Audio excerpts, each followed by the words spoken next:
Hi. Alright, so this is problem number 1 on the Unit 7 pre-assessment. This is assessing a few things. Number 1, it's assessing if you can divide a whole number by a unit fraction.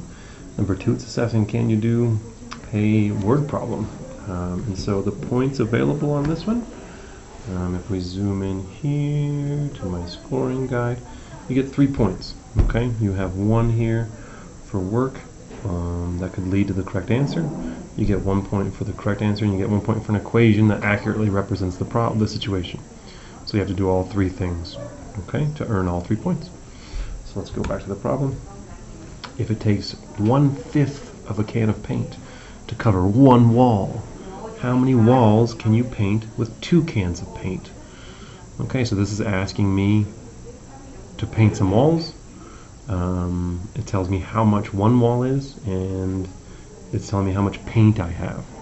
So I know how much paint per wall, and I know how much paint I have, so I have to figure out the number of walls I can paint. Okay, so this is division, right? And it's taking a whole number, so our 2 cans of paint, and we're going to divide it by our 1/5 can. And the reason we're doing that is because we want to see how many fifths are in 2. So that'll tell us how many walls we can paint. Okay? If we wanted to do it this way and draw it out, here's my cans, my 2 cans of paint.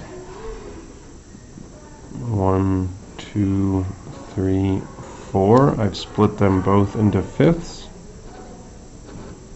And if this is 1 wall, right, then I can do 1, 2, 3, 4, 5, and 5, which is going to give me 10 walls. So that work, I've shown some work, I've shown my thinking, I've labeled things, I've got the correct answer, so that's 2 points. Now, I have to show the equation. So even if I do the right thing up here, I need to show the equation. So my equation is 2 divided by 1/5, and that's going to give me 10. That's my equation. So in order to earn all 3 points, you would have needed to do all 3 things. If you're struggling with this one, then you're going to need to click on the image to go to the practice page so you can figure out what kind of work that you need to do from there.